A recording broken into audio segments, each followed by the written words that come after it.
wabarakatuh. Selamat pagi, selamat siang, dan salam sejahtera bagi kita semua.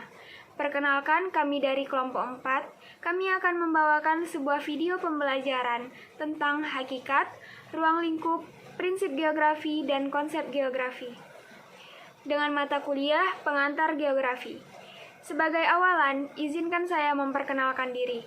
Perkenalkan, nama saya Via Drevi Salsabila. Saya selaku moderator juga penyaji ketiga. Selanjutnya ada Nasa Astrid Syafitri sebagai penyaji pertama, ada Prima Alexander Siburian sebagai penyaji kedua, dan yang terakhir ada Michael Panjaitan sebagai penyaji keempat. Untuk mempersingkat waktu, saya akan melanjutkan ke pembahasan materi yang akan dibawakan oleh teman-teman saya sebagai berikut. Baik, perkenalkan, nama saya Nasa Astrid Syafitri. Di sini saya sebagai penyaji materi 1 yang membahas tentang hakikat geografi. Hakikat geografi. Berdasar hakikat atau esensinya, geografi merupakan suatu disiplin ilmu yang muncul dari perasaan universal manusia tentang waktu, ruang, dan tempat yang berakar kuat dalam tradisi ilmiah Yunani.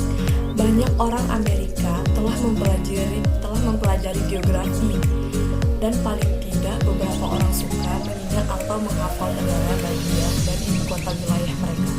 Terlepas dari tingkat apresiasi mereka terhadap disiplin geografi, bagaimanapun, sebagian besar tampaknya percaya bahwa mereka memiliki pemahaman yang relatif kuat tentang sifat dan substansi geografi.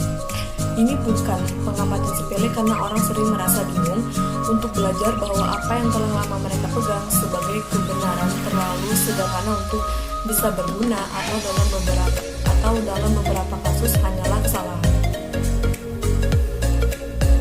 Nah, ada 6 hakikat dari geografi, yaitu sebagai berikut. 1. Geografi sebagai ilmu pengetahuan biosfer. Yang dikaji atau dibahas dalam hakikat ialah geografi fisik dan geografi biotik yang menjadi dasar telaah atas seluk-beluk lapisan tanah. Yang kedua, ada geografi sebagai relasi timbal balik antara manusia dan alam. Yang dikaji atau dibahas dalam hakikat ialah topik-topik sosial, misalnya pengertian pengangguran, migrasi, dan kelaparan. Yang ketiga, ada geografi sebagai ekologi manusia.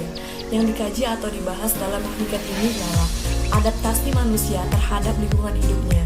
Manusia bukan hanya dianggap dan diakui sebagai makhluk dari dunia fisik biotik, tapi juga sebagai suatu kekuatan. Yang keempat, ada geografi sebagai telaah bentang alam. Yang dikaji atau dibahas dalam hakikat ialah geomorfologi permukaan bumi, sehingga dapat diketahui adanya persamaan dan perbedaan bentuk-bentuknya. Nah, yang kelima, ada geografi sebagai telaah tentang sebaran gejala alam dan sosial. Yang dikaji atau dibahas dalam hakikat ialah gejala dan fenomena yang terjadi di mana-mana. Gejala dan fenomena terjadi di mana-mana dan berbeda-beda, sehingga teknik pembahasan yang dilakukan pun berbeda-beda pula. Dan yang terakhir, yang keenam, itu ada geografi sebagai teori rentang bumi. Yang dikaji atau dibahas dalam hakikat ialah kemampuan adaptasi manusia di dalam berperilaku sesuai dengan ruang keberadaan. Nah, di hakikat geografi juga ada contoh kajian geografi ialah sebagai berikut. Yang pertama ada lokasi. Dua bagian yang berbeda tetapi terkait secara spesifik dan umum memacukan ide tentang lokasi. Lokasi spesifik mengacu pada alamat yang sebenarnya atau yang mengacu pada koordinat geografis. Sedangkan lokasi umum atau relatif menggambarkan tempat dalam kaitannya dengan tempat lain. Ini tidak memberikan alamat langsung tetapi menunjukkan lokasi relatif, tempat dan jarak relatifnya. Yang kedua, ada interaksi manusia lingkungan. Interaksi manusia lingkungan menggambarkan bagaimana orang bekerja sama dan bagaimana mereka berfungsi di lingkungan mereka. Interaksi ini mengandung 3 bidang utama. Yang pertama, ada ketergantungan manusia pada lingkungan. Yang kedua, ada bagaimana manusia mengubah lingkungan. Dan yang ketiga, bagaimana lingkungan mengubah manusia. contoh kajian yang ketiga itu ada tempat. Yang nomor 3, tempat mengacu pada deskripsi daripada lokasi. Tempat dibagi menjadi 2 kategori, perbedaan manusia dan perbedaan fisik. Konsep perbedaan manusia mengacu pada cara di mana orang mengubah dan mengembangkan tempat. Perubahan ini mungkin konkret seperti dalam konstruksi bangunan atau budaya. Yang kedua, ada konsep perbedaan fisik, menggambarkan perbedaan karakteristik tempat. Sebagai contoh, beberapa tempat memiliki gunung, sementara yang lain memiliki gurun. Nah, contoh yang keempat itu ada wilayah. Setiap wilayah memiliki karakteristik khusus. Wilayah sebagai sebuah konsep mengandung 3 kategori. Ada pemerintah, fungsional, dan umum. Manusia mendefinisikan wilayah pemerintahan secara formal dan politis. Misalnya, Amerika adalah wilayah pemerintahan. Daerah-daerah fungsional memiliki layanan khusus yang ditujukan untuk daerah tersebut. Misalnya, distrik sekolah.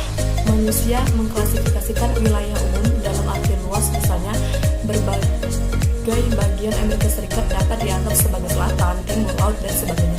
Nah, contoh yang terakhir itu ada pergerakan transmisi barang dan jasa.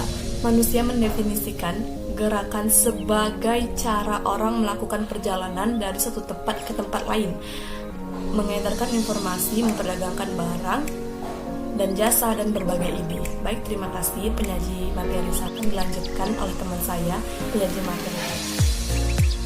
Perkenalkan, nama saya Prima Alexander Sispian dari kelompok 4. Di sini saya akan menjelaskan tentang ruang lingkup geografi. Secara umum, ruang lingkup geografi dibedakan atas 3 bagian, yaitu geografi fisik, geografi sosial, dan geografi regional. Geografi fisik merupakan ilmu yang mempelajari keadaan lingkungan di luar manusia. Geografi fisik berkaitan dengan atmosfer atau lapisan udara, litosfer lapisan batuan, hidrosfer lapisan air, dan geosfer lapisan kehidupan yang berpengaruh pada kelangsungan hidup manusia. Oleh sebab itu dibutuhkan ilmu-ilmu yang mendukung geografi fisik. Beberapa contohnya adalah ilmu meteorologi dan klimatologi yang mempelajari tentang gejala cuaca di atmosfer, dan ilmu geologi yang mengkaji tentang batuan dan mineral yang terkandung dalam kerak bumi. Contoh kajian dalam geografi fisik adalah proses terjadinya hujan, proses terjadinya pelangi, proses terjadinya siklus air, proses pembentukan tanah, proses sedimentasi, dan perbedaan iklim berdasarkan garis bujur. Yang kedua yaitu geografi sosial. Geografi sosial merupakan kajian terhadap aktivitas manusia dan pengaruhnya terhadap lingkungan. Aspek-aspek sosial, politik, dan ekonomi juga budaya di dunia. Dapat dikatakan bahwa geografi sosial adalah ilmu yang mempelajari tentang interaksi yang dilakukan dan dampak dari aktivitas manusia terhadap lingkungannya maupun dampak lingkungan terhadap aktivitas manusia. Contoh kajian geografi sosial yaitu pola pemukiman masyarakat di daerah sungai, kepadatan penduduk di suatu kawasan terkait dengan bentuk permukaan tanah, pengaruh tingkat kesuburan tanah terhadap dan juga pengaruh tingkat kesuburan tanah terhadap kegiatan ekonomi dan pertanian masyarakat. Cabang dari geografi manusia yaitu yang pertama demografi. Ilmu demografi merupakan ilmu kependudukan yang membahas tentang proses demografis yang mencakup fasilitas, mortalitas, dan migrasi. Yang kedua yaitu geografi ekonomi. Geografi ekonomi merupakan yang membahas bagaimana manusia memanfaatkan sumber daya alam tersebut dan menghasilkan barang dagangan, pola lokasi, hingga persebaran kegiatan industri. Kajian geografi yang ketiga yaitu geografi sosial. Geografi regional. Geografi regional merupakan deskripsi yang komprehensif, integratif aspek fisik dengan aspek manusia dalam relasi keruangannya di suatu wilayah. Geografi regional adalah suatu bagian atau keseluruhan yang didasarkan suatu bagian atau keseluruhan suatu wilayah. Geografi regional bisa juga dikatakan sebagai studi tentang variasi penyebaran gejala alam ruang pada suatu wilayah tertentu, baik dalam lokal maupun negara. Pada geografi regional, seluruh aspek dan gejala geografi ditinjau dan dideskripsikan secara bertautan dalam hubungan integrasi dan integritas keruangannya melalui interpretasi dan analisis geografis regional. Karakteristik suatu wilayah yang khas dapat ditonjolkan sehingga perbedaan antar wilayah menjadi kelihatan jelas. Contoh aspek geografi regional yaitu pola persebaran masyarakat etnis Tionghoa di Asia Tenggara, persebaran curah hujan di Indonesia, dan yang ketiga kepadatan penduduk di wilayah negara ASEAN. Perkenalkan, nama saya Via Adrevi Salsabila. Di sini saya akan menjelaskan materi yang ketiga, yaitu tentang prinsip geografi. Prinsip geografi terdiri dari 4. Yang pertama ada prinsip persebaran, yang kedua ada prinsip intoleransi, yang ketiga ada prinsip deskripsi, dan yang keempat ada prinsip korologi. Untuk awalan, saya akan menjelaskan satu persatu tentang prinsip persebaran. Prinsip persebaran atau distribusi menyatakan suatu gejala dan fenomena yang tersebar secara tidak merata dan tidak sama di permukaan bumi. Gejala atau fenomena tersebut berupa fenomena fisik maupun fenomena sosial. Fenomena geografi yang bisa diteliti misalnya bentang alam, tumbuhan, hewan, dan juga manusia. Prinsip ini digunakan untuk mengungkapkan hubungan antara fenomena secara menyeluruh. Prinsip persebaran juga dipakai untuk memperkirakan keadaan mendatang. Contoh dari prinsip persebaran adalah persebaran flora fauna Indonesia, persebaran potensi air, dan persebaran penduduk transmigran. Selanjutnya materi yang kedua tentang prinsip intoleransi. Prinsip intoleransi adalah hubungan yang saling terkait antara gejala yang satu dengan gejala geografi yang lain di dalam suatu ruang. Hubungan yang saling terkait ini bisa terjadi antara fenomena fisik dan fenomena sosial. Intinya, prinsip ini bisa dipakai untuk mengurai hubungan antara gejala-gejala dalam suatu ruang yang saling mempengaruhi. Contoh dari prinsip deskripsi adalah yang pertama, penggambaran angka pengangguran pada Provinsi Jawa Barat. Yang kedua, grafik peta lempeng tektonik di dunia. Yang ketiga adalah peta wilayah lautan pada kawasan Timur Tengah. Dan yang keempat, ada peta pengangguran tanah untuk menganalisis wilayah dan keseluruhan lokasi. Selanjutnya saya akan menjelaskan materi yang keempat, yaitu tentang prinsip korologi. Prinsip korologi termasuk prinsip yang terakhir bagi prinsip geografi. Prinsip ini merupakan yang paling komprehensif karena merupakan perpaduan ketiga prinsip sebelumnya. Tiap gejala ataupun fenomena geografi dikaji dengan memadukan prinsip persebaran, prinsip interrelasi, dan prinsip deskripsi. Prinsip korologi dapat menunjukkan perbedaan gejala, fenomena, dan fakta antar wilayah. Contoh dari penggunaan prinsip korologi ini misalnya, yang pertama, untuk mengetahui masalah pada suhu udara. Yang kedua, perlu penelitian mengenai perbedaan suhu udara pada pedesaan dan perkotaan. Yang ketiga, penyebab timbulnya udara sejuk di pedesaan. Dan yang keempat, pengaruh banyaknya perpohonan di daerah terhadap suhu udara sejuk di wilayah pedesaan dibanding perkotaan. Demikian pembahasan saya, dan untuk materi selanjutnya akan dilanjutkan oleh teman saya sebagai berikut. Perkenalkan, nama saya Mikael. Saya akan melanjutkan materi keempat, yaitu mengenai konsep geografi. Konsep geografi yaitu konsep rancangan atau gambaran mengenai objek, proses, dan segala sesuatu yang berhubungan dengan ilmu geografi. Konsep geografi dibagi atas 1. Konsep lokasi. Konsep lokasi terdiri dari lokasi absolut dan lokasi relatif. Lokasi absolut yaitu lokasi yang ditentukan berdasarkan letak astronomis. Lokasi absolut bersifat tetap dan tidak pernah berubah.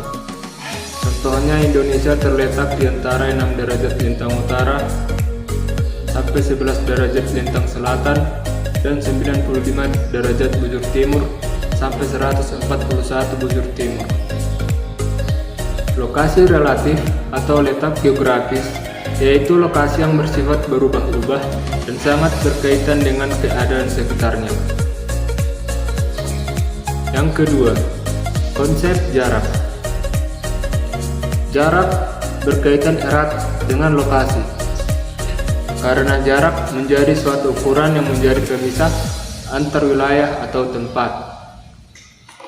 Suatu tempat yang tidak memiliki jaringan transportasi atau komunikasi yang memadai, maka dapat dikatakan daerah tersebut terisolasi atau terpencil. Yang keempat, konsep morfologi.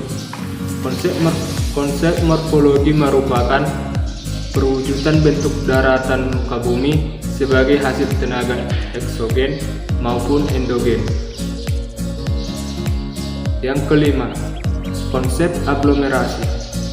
Konsep aglomerasi atau pemusatan yaitu kecenderungan persebaran penduduk yang bersifat mengelompok pada suatu wilayah yang relatif sempit dan bersifat menguntungkan karena kesamaan gejala ataupun faktor-faktor tertentu yang menguntungkan.